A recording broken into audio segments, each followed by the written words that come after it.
महिन्याला 50,000, 60, 70 लाख, 1.25 लाख, 1.5 लाखपर्यंत दिलं जातं। तर या अधिवेशनामध्ये माजी आमदाराचं पेन्शन 0 करा अशी माझी ऐतिहासिक मागणी आहे।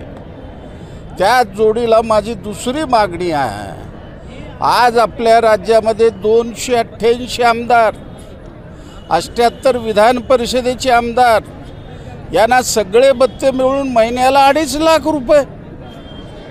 मला हे सांगा, सर्वे आला 90% लोकप्रतिनिधी हे कोट्याधीश आहेत, त्यांना मानधनाची काय गरज आहे, विमान प्रवासाची काय गरज आहे, रेल्वेच्या प्रवासाची काय गरज आहे, त्यांच्या गाड्यावर व्याज माफ, त्यांना पाहिजे त्या सवलती।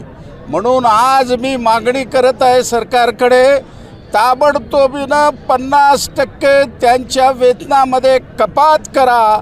वर्षाला जे 200 कोटी रुपये खर्च होतात त्यातले 100 कोटी वाचतील आणि त्या पद्धतीनं राज्यातल्या 18 लाख लोकाला तुम्हाला जुनं पेन्शन दिल्याशिवाय गत्यंतर नाही दिलात तुम्हाला खुर्चीवरून खाली खेचल्याशिवाय कामगार गप्प बसणार नाही। काही आमदारांचं असं म्हणणं आहे की आमची पेन्शन कमी केली की 50-100 कोटी रुपये कमी होतील, पण यांना 33,000 कोटी रुपये लागणार असं म्हणणं आहे। एवढा मोठा खड्डा कसा राज्य सरकार सहन करेल? ते आमदार म्हणून बसले आहेत का काय म्हणून बसले मला माहीत नाही।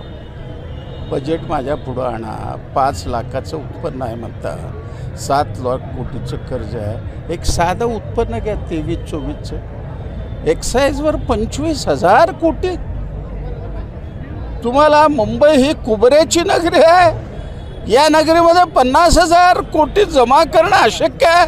अरे माझ्या हातात बजेट द्या, एका आठवड्यामध्ये 50,000 कोटी जमा करून दाखवतो, सगळ्याला पेन्शनची तरतूद होईल। कसली चेष्टा करता लोकांची।